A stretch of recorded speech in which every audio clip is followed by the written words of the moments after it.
Hi, I'm Ann Greiner, President and CEO of the Primary Care Collaborative, and I want to welcome all of you to this afternoon's webinar, How to Provide Primary Care for All During the Pandemic and Beyond. Obviously a very relevant topic and one that we have assembled some incredible speakers to guide us through that discussion. They'll bring perspectives from the states, from the federal level, and also from the market about how primary care can respond to patient need during the midst of this crisis and as we transition back to home, back to work and school. Quickly, if you're not familiar with the Primary Care Collaborative, we are a nonprofit multi-stakeholder organization that unifies and engages diverse stakeholders and promotes policies, practices to lift up primary care. We're a membership organization of over 60 different diverse stakeholders, and all of them share a common focus on primary care. We're dedicated to advancing an effective and efficient healthcare system that is based on a strong foundation of primary care and the patient-centered medical home. Over the last number of months, we've been really assessing what is happening to both primary care clinicians and the patients that they serve. We've partnered with the Green Center on a series of surveys of primary care clinicians on a weekly basis. This week, they will also be launching a patient survey. The insights from these surveys have very much informed our policy discussions and our policy proposals, both with federal policymakers and with private sector decision makers. I'm going to just highlight a couple of those results for our speakers to reflect on, but also just to give everybody who's joined us this afternoon a common sense of what is happening at the sharp end of care.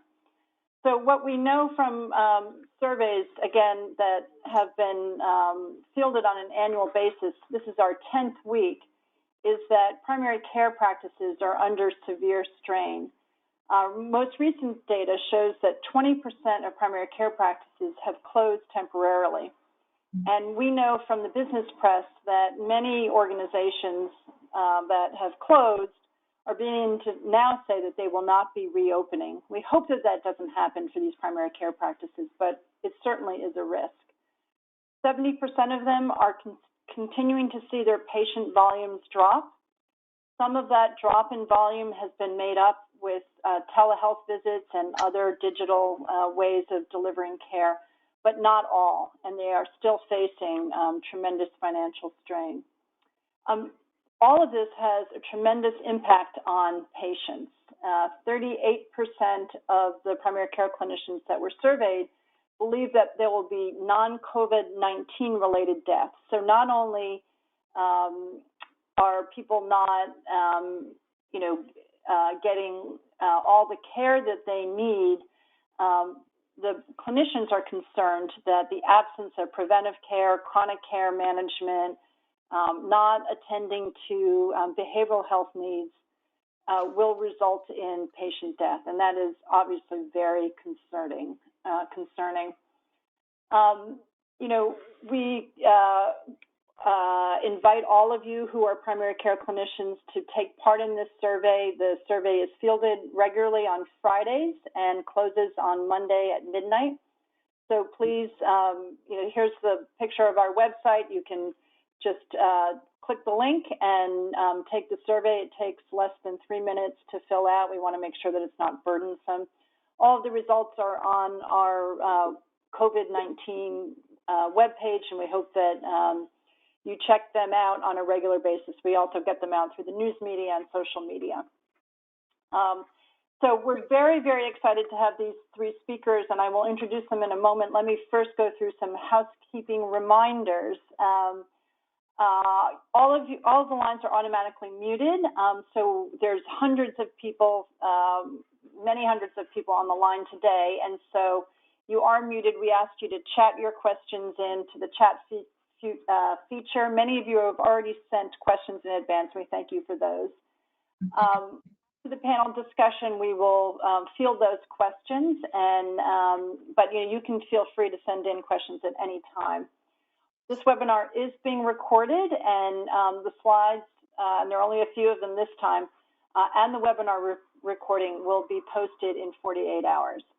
So without further ado, let me introduce our panelists. First, Dr. Michael Fine.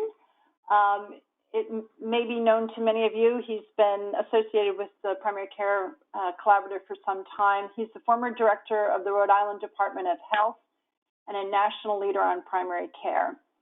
He is currently Chief Health Strategist for the cities of Central Falls and Pawtucket in Rhode Island, and Medical Director of Beat COVID-19, a two-city strategy to stop the spread of COVID-19 in one of the most epidemic and endemic areas in the U.S. So a huge concentration of COVID-19 cases in the little state of Rhode Island. Michael is a family physician who's long focused on healthcare reform and providing care to the underserved. He was the recipient of PCC's Barbara Starfield Award in 2017. So welcome, Michael. Wonderful to have you here. Grace Marie Turner, she's also a friend of the Primary Care Collaborative and actually joined us at our conference in 2019. She's president of the Galen Institute, a public policy research organization that she founded in 1995 to promote an informed debate over ideas to transfer power over healthcare decisions to doctors and patients. She has served on several federal commissions, speaks extensively both in the U.S. and abroad, and has published in hundreds of newspapers. In 2007, she received the Outstanding Achievement Award for Promotion of Consumer-Driven Healthcare from Consumer Health World. Welcome, Marie. Thank you so much. And finally, Rachel Pruzak, who's a state representative from the Oregon House District 37, and she has over 20 years of nursing experience in a multitude of settings, most recently as a family nurse practitioner. And it's exciting to have a clinician who's also in the legislature, and we're really looking forward to your remarks, Rachel. She serves as vice chair of the Healthcare Committee and chair of Access to Primary Care Workgroup, and that workgroup is developing a set of policy recommendations for the Oregon legislature to achieve universal access to adequate levels of high-quality primary care at an affordable cost. So now let me ask each of our panelists are going to speak briefly, and then we'll have a panel discussion and then open it up for questions. And I think, Dr. Fine, you are up first. Great. Thanks very much, Ann, and thanks to everyone here and to my co-panelists who are all fantastic. It is a real great honor and privilege and somewhat of a challenge to be talking about primary care in the time of COVID, and particularly primary care for all Americans in the time of COVID. We know and have known for many years that the value of primary care to healthcare systems is settled science. We've known for many years the association between the number of primary care clinicians per 10,000 population and better public health outcomes and lower costs. As we begin to think about that and unpack it, that means that primary care effectively has a public purpose. And that public purpose is one we have just begun to tap. And if we have never seen it before, we've certainly seen it during COVID-19, when primary care practices, against all odds, turned on a dime and began telephonic care and virtual care, and both protected the public and prevented the overload of emergency departments, which is something we saw in Wuhan in China when their outbreak was at its great height. And they just didn't have enough access, and they got into lots of trouble for that reason. It's worth knowing that between 50 and 60% of the population of China has primary care clinicians. Keep that number in your mind, and then reflect on what an amazing job our primary care clinicians did when confronted with a real challenge. So people provided and continue to provide daily access to care that people really have no other access to, and do it in a way that's patient-centered, that reflects on relationships, and that meets people where they are. In addition, many primary care practices, particularly in rural and in urban areas, are providing access to testing, which people have not had access to, and are trying to get access to as we develop that capacity. So the opportunity, so people have risen to the opportunity in a tremendous way, despite, like the rest of the nation, being somewhat challenged economically, sometimes more than somewhat challenged, because everyone is stuck in the old fee-for-service world, which many of us have questioned for many, many years. So people have defied the odds and stood up and taken care of the population as best they possibly could. Other nations rely on primary care and primary care practices. Most other countries have 50 or 60% of their clinician workforce be primary care clinicians. We have 31 or 32%. Most other nations spend 20% or more of their healthcare dollar on primary care. We spend an average of 5%. So most other nations have a better place to start, and before COVID-19, most better nations had better measured performance than we do in the United States. Most advanced nations have infant mortality rates that are a third or less of ours. Most advanced nations have life expectancies 4 to 5 years longer, and most advanced nations spend an average of 50% less than we spend, and some of the most successful nations spend even less than that. But we continue to be challenged. And reflect again, if you will, on how well people performed under trying circumstances, and then let's realize together that the evidence suggests that no more than 43% of Americans have a primary care clinician or have used a primary care clinician within the last year. You know, there's lots of different evidence about this from different arenas. 45% of millennials can't name a primary care clinician. And for once, this is not to beat up on millennials. It's often because we haven't provided the supply and provided primary care in a way that people are ready to access it. Even among the Medicare population, only 75% of Medicare patients have and can name a primary care clinician. 25% cannot, and that's the group at most risk for chronic disease. And as a result, in many ways, the United States doesn't perform well from the perspective of prevention. 50% of people who need colonoscopies didn't get one in an appropriate interview. Colonoscopies are other screening for colon cancer, which means we likely have 50,000 unnecessary deaths a year. In a typical year, only 37% of Americans get an influenza vaccine. Now, that has been challenging from time to time because it's probably associated with the usual 25 to 30,000 deaths a year from influenza, 61,000 in 2018. In the coming year, we face a major challenge because if we get a big influenza outbreak and don't get people immunized, and we get the second peak of COVID-19, we will be in an interesting place indeed, and our best help in preventing that are primary care practices. We have something like 250,000 unnecessary deaths a year from medical error. Many of those could be helped or prevented by primary care practices. And the best estimate is that we lose 800,000 Americans a year to diabetes and heart disease much of which could be prevented by the active connection to and promotion of health by primary care practices.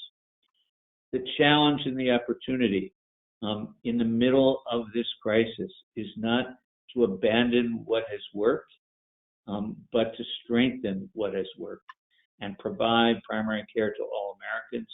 And as we do, not only, to use language that I use every day, beat or crush COVID-19, but also reduce the cost of healthcare in the United States and significantly improve our health outcomes.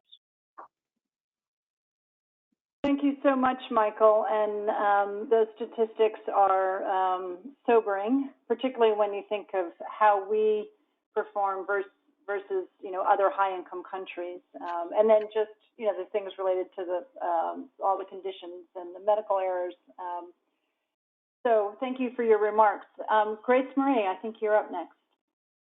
Thank you, Anne. Thank you very much for inviting me to be part of this panel, and to all the participants that have joined. I know many of you are first line responders, and I am so grateful to you and congratulate you. You really are the heroes in this crisis. I want to build on a couple of things that something Anne said and something Dr. Fine said. The number of people who are not getting treated, the non-COVID patients that are not coming in for care, they're not coming in, their elective surgeries were canceled, they're not coming in for treatments, their chemotherapy treatments and other important medical care. I had a piece posted late last week on Forbes that now has 1.2 million hits. And I think it really resonates with people. I reported on a letter that was signed at the time by 600 physicians, but now up to 1,000, of people who are terribly worried about a next wave of an epidemic of people who were not able to get care because they were afraid to go to the emergency room. They have heart attacks. They're not getting their cancer treatments. They're not getting cancer diagnoses.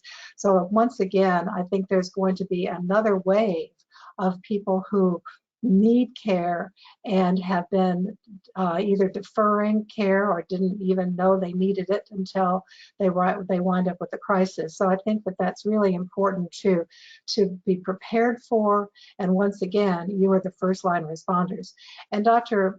Fine also talked about how primary care physicians have really mobilized to so quickly respond to the pandemic.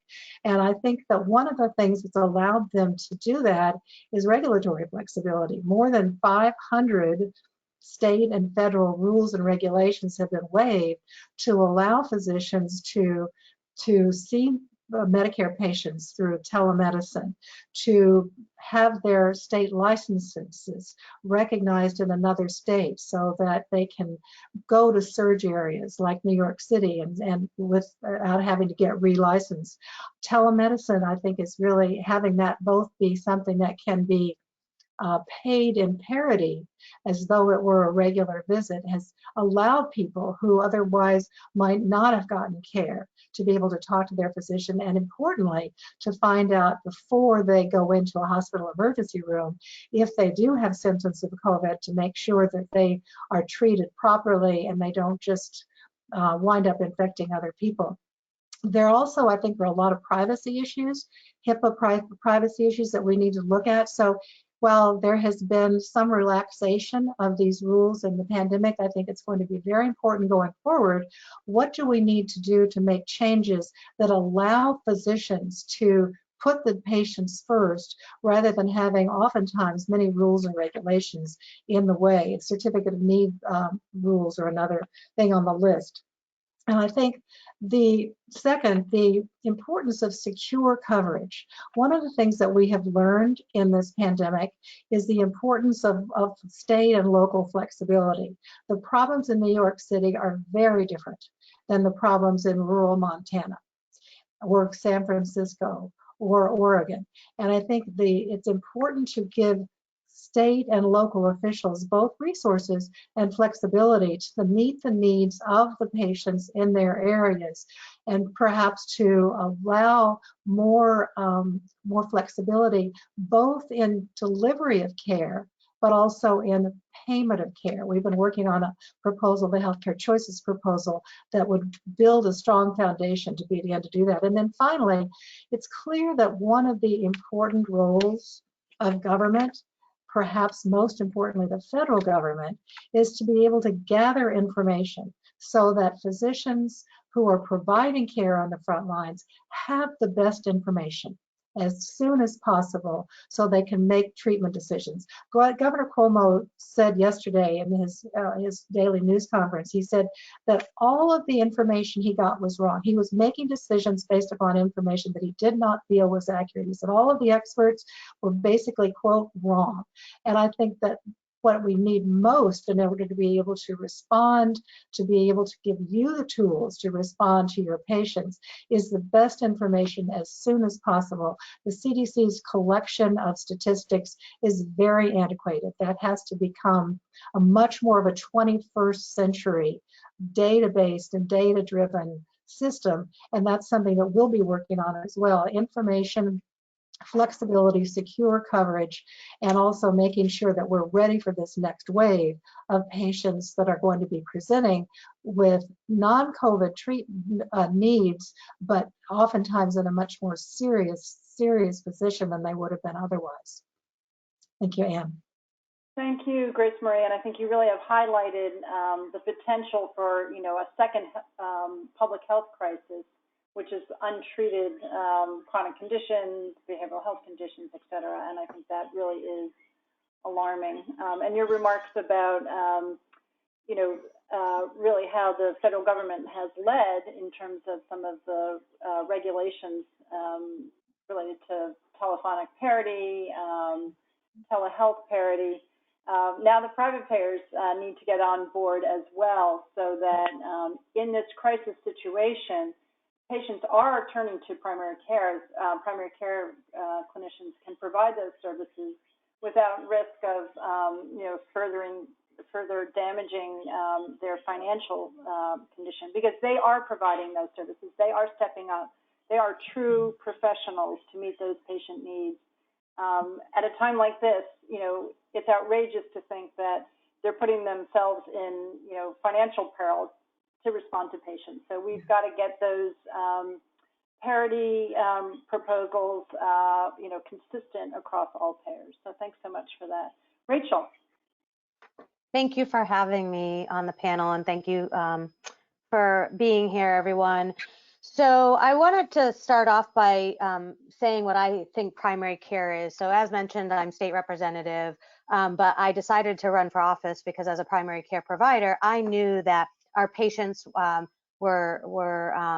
had barriers to seeking care, and I knew that we as primary care providers, which many on this call probably are also seeing those barriers, and we are unable to care for our patients the way we know that we are trained to do and what we want to do.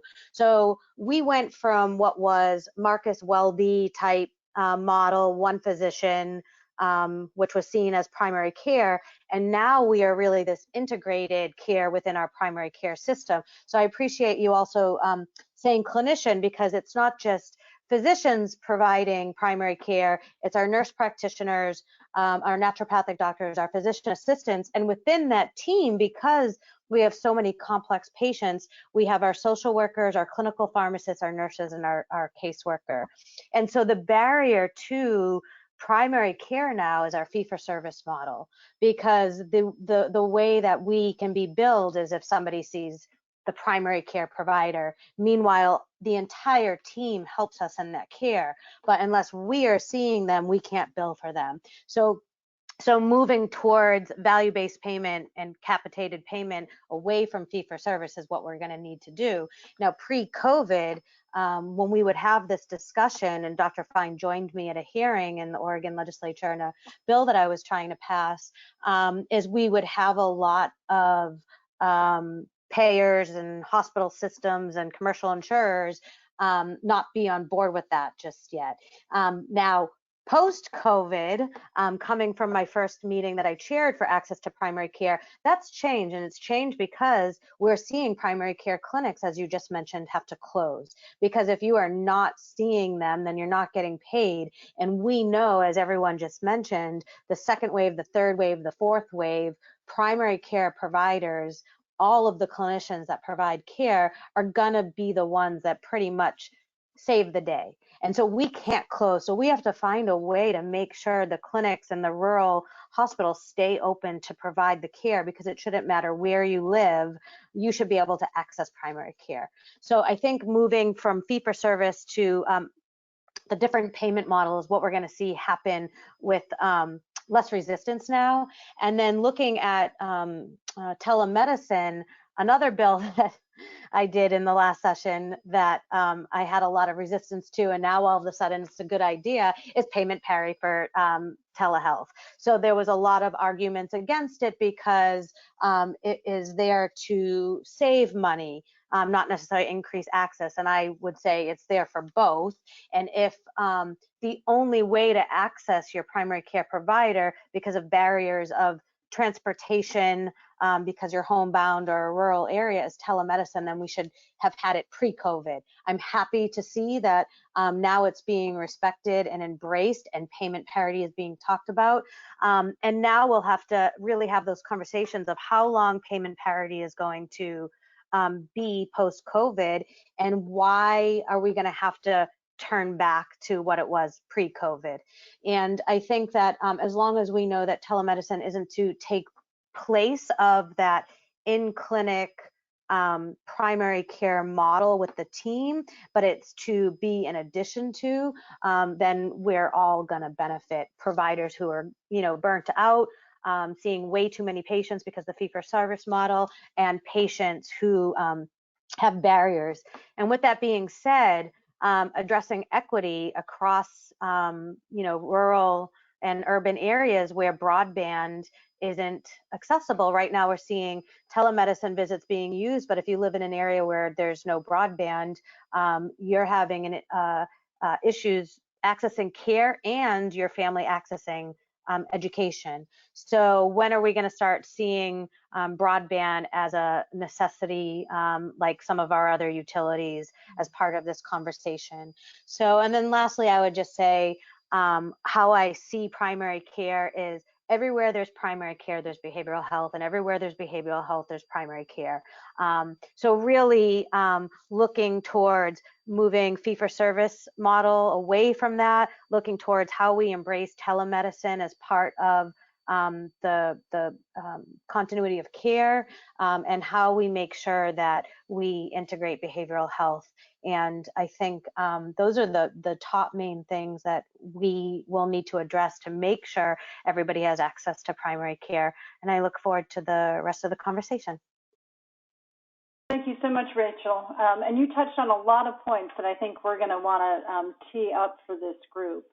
Thank you for your remarks and your leadership in the state legislature. It's nice to see that ideas once introduced, unpopular now, are coming around.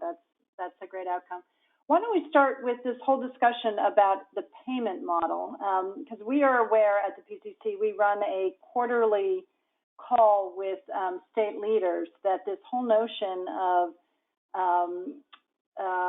the COVID-19 really laying bare that our payment system is not equipped for the kind of care that you need to deliver in a pandemic, but also just in general, this notion of relying on face-to-face visits. I think, it really, fee-for-service reliance on face-to-face visits has been truly an epic failure. So there's a lot of movement. We're aware of 5, 6, 7 states that are using this as an opportunity to restart or re-energize conversations related to payment reform. And I'm wondering, Michael, if you might comment on that, and then Grace Marie as well, since Rachel teed it up.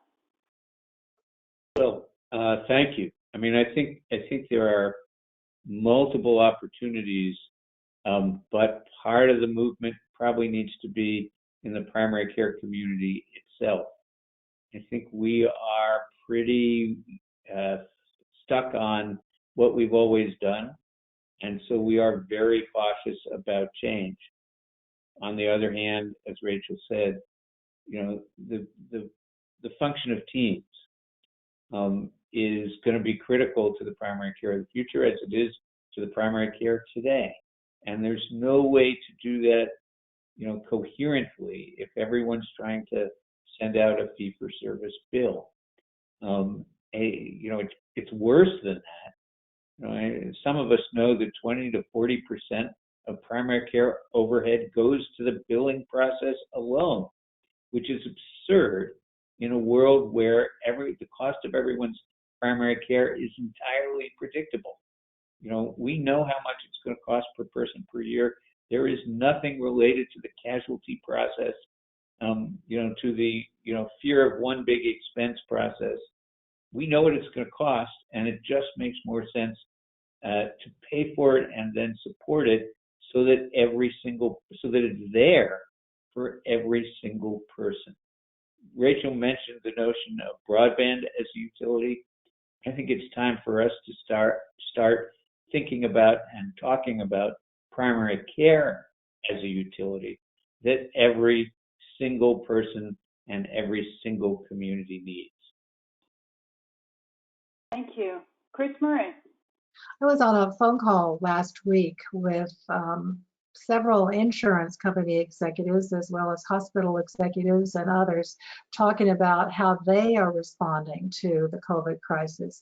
And I was very surprised when one of the executives of a major private insurance company basically said that he thinks that the kind of flexibility we've seen with people being able to access telemedicine, and to your point, Ann, about how to make the payments permanent, the payment parity permanent, he said, if you have a value-based system, if you have a capitated system, then the doctor decides. You don't have to have regulators or insurance companies deciding how much a physician is going to be paid, whether or not that's an approved telemedicine visit.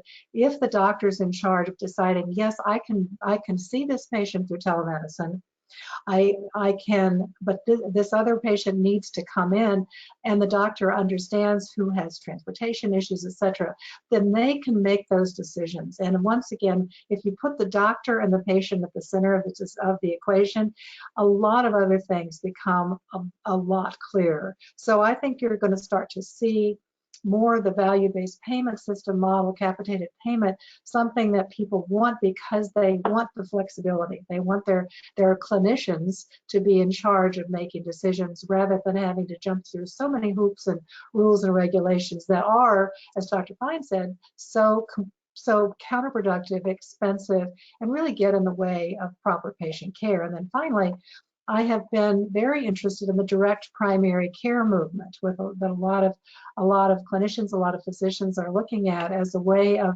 being able to have a panel of patients that pay a fixed fee, and there's absolutely no reason that could not also be supported by public funds. If someone is eligible for an ACA plan or a Medicaid plan, they should be able to also have the dignity of being able to have a physician that is their physician, and they could be paid, part of their contract could go to pay for their direct primary care access. So just a couple of ideas, but I think this train's left the station, and I think that there's not going to be any going back. Terrific. Rachel, did you want to add on to that conversation at all? I guess I would add just how important it is for us to make sure that the conversations all of the clinicians are having make it to their state representatives, their senators, their Congress representation, because from doing that, that's how we can change policy, and that's how we can make sure these things happen. So anybody on the call that may not have already reached out or been engaged in that way might be encouraged to do so. Great, thank you. This whole notion of primary care for all, let's go back though, that is a very lofty goal. And I'd be curious, how attainable you think it is, and, how COVID-19 might shape and contextualize this goal. So I'm going to start with you, Dr. Fine. Well, it's as attainable as we want it to be. You know, it's one of the pathos of where we're at is that if we got there, it is very likely the cost of healthcare would come down and our outcomes would improve. So it's really more a function of sort of will and political organization in some ways than it is for any external roadblock. You know, Rachel has been great in Oregon, trying to make it happen in Oregon. You know, we've tried to make it happen in Rhode Island. There are people who have looked at it in Vermont. You know, I suspect one of us will break through and get it done. And as soon as that happens, I think the rest of the country will begin to drop into line. It is just simply logical. And boy, can I see it in the middle of COVID, where I'm working with, in 2 cities, population of about 90,000. 50,000, we estimate, don't have access to primary care. But the state's COVID response depended on people having a primary care clinician, because what the state said was, if you get sick, call your primary care clinician and, you know, we can get you a test or we can get you seen or we can get you sorted out. But 50,000 people didn't have one. So we actually ended up having to step in at the city level and create a process that exists mostly to make sure that people are okay and can be okay at home, but then mostly to create an order for a test which wouldn't happen unless we made this happen. So, you know, I think if we can throw up primary care for 50,000, or what we're doing isn't primary care by any means, but I think if we have to jump in and recognize the number of people who don't have access to primary care, then I think we can turn around and make sure every single person has access, because we have just seen in a very clear way how every single American needs it. Thank you. Can you just explain to all of the attendees what would primary care for all look like? What are the you know, sort of principles of it and the mechanics? Well, I think the basic principle is that every single American has a primary care clinician. And on the mechanics side, I think we ought to encourage it looking differently in red states and blue states and purple states, because each state has its own traditions and its own ethics and its own ideology, and we're not exactly the same.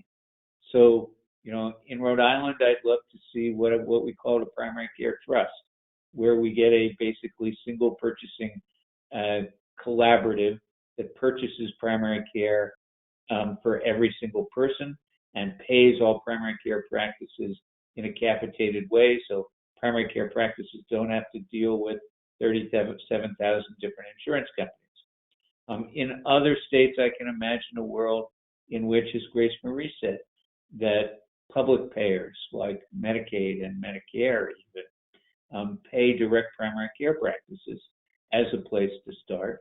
And if that payment is well worked out, then those practices will grow and begin to be able to take more people. One of the advantages of taking an approach to primary care that's more thoughtful than we've had before is it gives us the opportunity to have somebody responsible state by state for doing primary care workforce planning and primary care practice planning. Mm-hmm. Right now, nobody's responsible to make sure every community has primary care, and nobody's actually responsible for making sure we have enough primary care clinicians.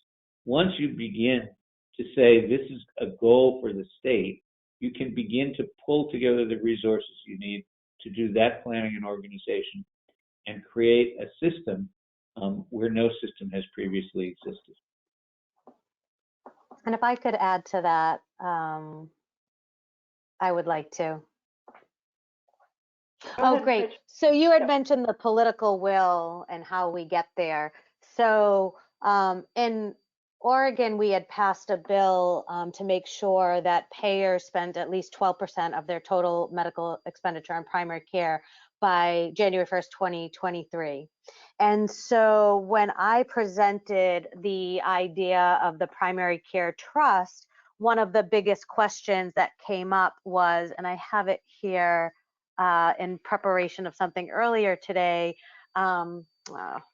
anyhow, the chair asked Dr. Fine, like, if we have been working for this integrated system, why would we separate it by doing a primary care trust, which ultimately says, you know, there's one pot for everybody to access primary care, and then everything else gets figured out another way. So the political will was that most payers didn't want that to be bifurcated, wanted it to stay the same. And so the idea of primary care trust wasn't viable in Oregon when we were discussing it pre-COVID, and why we are now looking at just transitioning from fee-for-service to value-based payment. It was like a way that we could get there as much as we could get there. But I really valued Dr. Fine's input on the primary care trust model, which is what you were asking about, primary care for all, almost like a single payer system for primary care. But if we could get as close to it without it being that, it would really be looking at how we change the payment structure. Thank you. And one quick thought. I do believe that one thing that Dr. Fine said, I think, is really going to be crucial to getting, Rachel, to a political solution, and that is really respecting the differences of all the states, the resources, the political will to do this. The more we devolve, we can have goals, and there can even be federal resources behind this, but the states and even localities need to be able to solve this problem themselves. And I'd be interested in your thoughts too about, in Georgia, for example, Walmart has opened 2 major health centers, which I think in Georgia that might be at least a catchment point for people to be able to get care, and then hopefully to be able, through medical records and through the system, to make sure that that person has continuity of care as well. So I just think that there are going to be lots of different ways to solve this, and the more that we have states stepping forward, like Oregon and Rhode Island, to do something first, then that becomes a model for other states to follow, to figure out how can we achieve that goal, but do it in a way that doesn't have one federal solution that's just not going to work for everybody. Yeah, I think I see a lot of head nodding, and I think given the different political contexts and different, ecosystems in terms of the, the way medical care is delivered in a given state or community, we're going to have a lot of different ways to approach this. And no one wants to hear that there's a one-size-fits-all. I mean, our system is way too complex for that, and people really do like local control and local innovation. So, I think you're right. I think that is in our future, and I think over time we can see, are there emerging models that are most successful, and we'll have data so we know what those models are, and you would hope that we would move towards the models that demonstrate the best performance and the best outcomes, et cetera. So let's see, how does Medicaid fit in? I mean, Rachel, you mentioned, issues related to equity, particularly related to telehealth, but I think COVID-19 has also underscored, so many inequities in our health system and people's underlying health conditions that make them more vulnerable, particularly those in poor and minority communities. So how does Medicaid fit into this conversation about primary care for all? Who would like to take that first? Rachel, you want to go? Okay. Yeah, I can speak to it just about one of the other policy pieces we're addressing around this is a Medicaid buy-in, right? So if it is one of the options for people to choose and they choose it, then is Medicaid buy-in a good option for people, and that's one of the things we're looking at here. And as far as equity, you are 100% correct. We are seeing more Black and brown people and caregivers dying across the country. We need to make sure that we are ensuring that all people are being able to access not only primary care, but testing and treatment. And we have to make sure that everybody can take time off to care for themselves or their loved ones during this time, as to prevent the transmission of COVID-19. So equity now with Medicaid, we're seeing a lot of people go on unemployment and lose their employee-based health care, which is going to mean a huge surge in our Medicaid population. How are we going to support them? How are we going to make sure they all have access to primary care?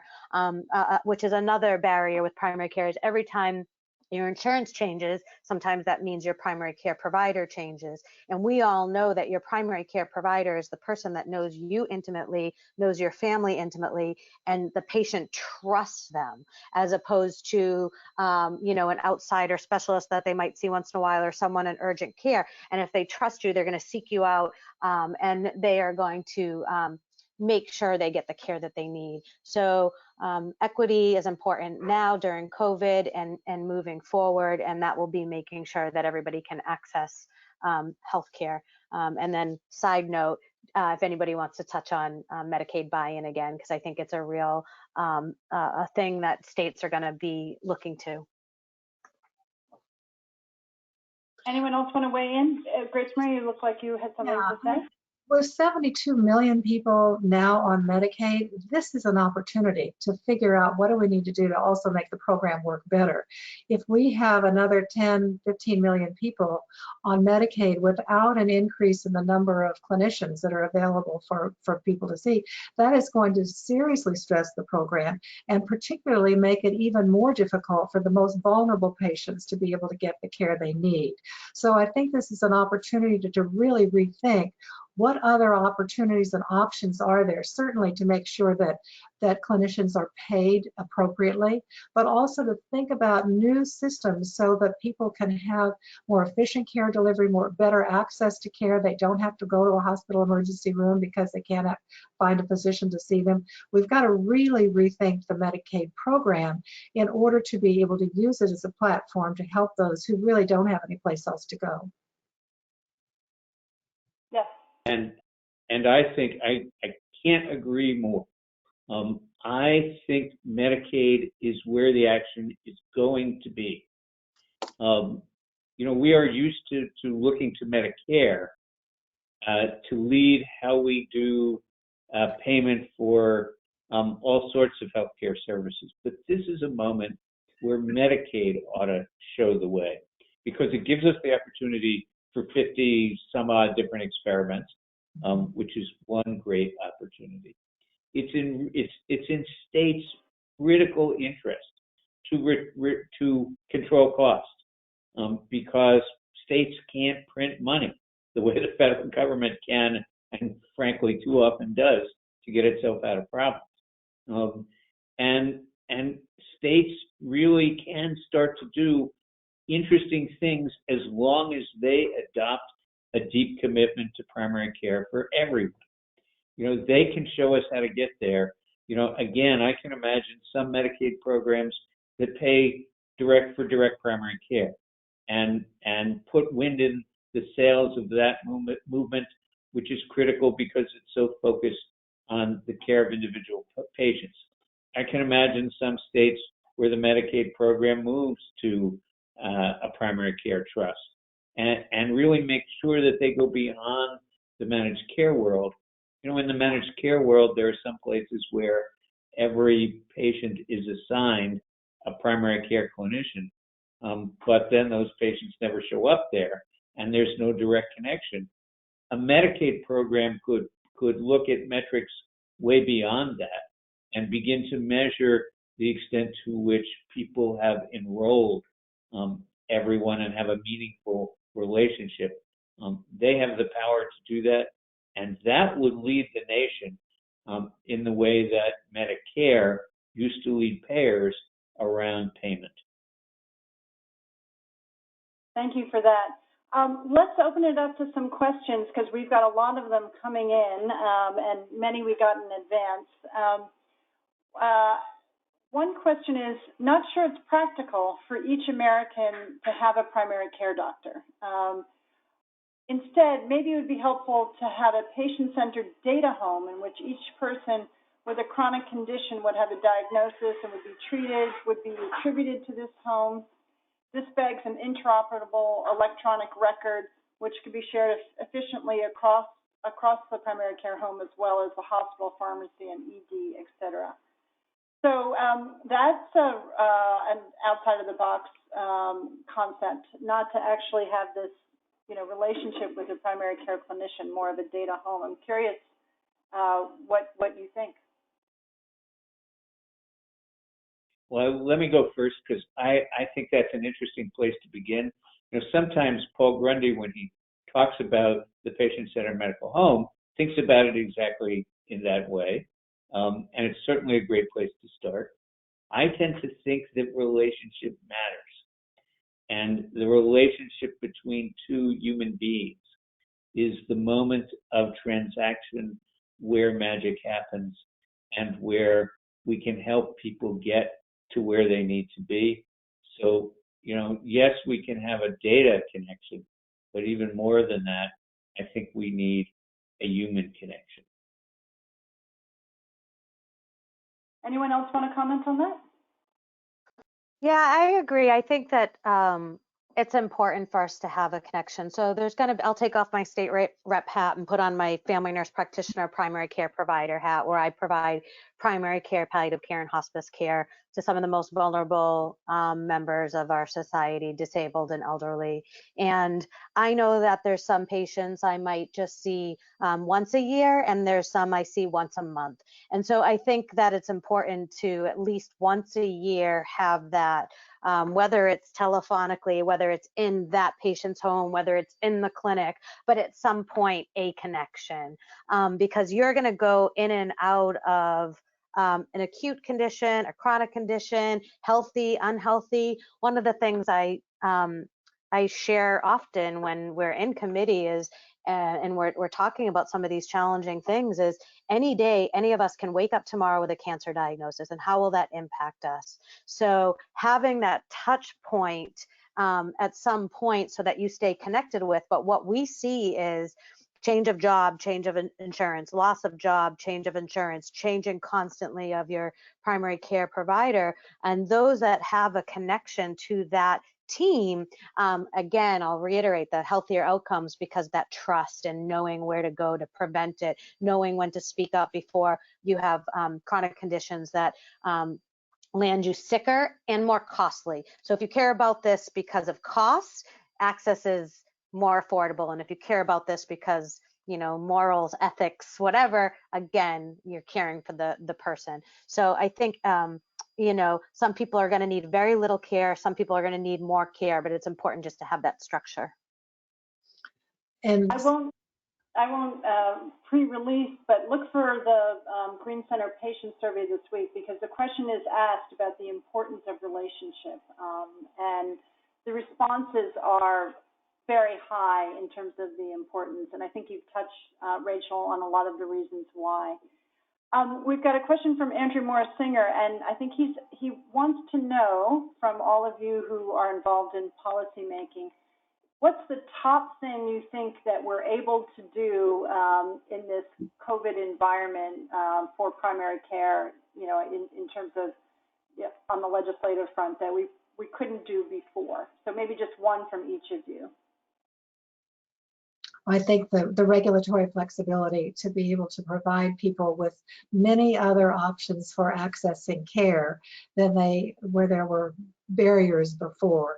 And I'm also thinking that we're going to begin to see looking at the whole patient, so that you're not just thinking about their need for their vaccinations and their primary care on a routine basis, but what does this person need in order to be able to be fully functional or as functional as possible within the healthcare system. A friend of mine is a CEO of a hospital in inner city Los Angeles, and she's, we're a structure, but we also are really one of the only institutions in this area that could become sort of the catchment area for people that may need food assistance, that may need housing, that may need drug treatment, in order to be able to think of healthcare and primary care as part of a whole package. And that's really getting a lot of attention right now. Great, thank you. Rachel, your one thing that you think we might accomplish legislatively? So I think that the conversation around reforming payment structures away from fee-for-service, I think there's a more urgency on that now, and I think that we have the political will to make that happen. Dr. Fine? And I agree really with both of you. For me, the one is this is the moment to make the jump to light speed and argue effectively for capitation, real capitation, meaningful capitation for practices and teams, and done in a way that's financially responsible and financially fair to everyone. Okay, well, thank you for all of your comments and reflections. This has been a terrific panel. Thank you so much for joining us today, and thank you for all that attended. As I said earlier, the recording will be up on our website in 48 hours, and we really want to please join me in thanking our terrific panelists. We'll be doing another COVID-related panel in June and July, so stay tuned for announcements on that front. There's no shortage of issues to discuss as we find our way through some very challenging times, hopefully to emerge stronger. So thank you again, and have a wonderful afternoon. Bye now. Thank you, everybody. Thank you, Anne. Thank you. Many thanks to Anne and her whole staff who are fantastic. Great. Agree. Thank you all for including me.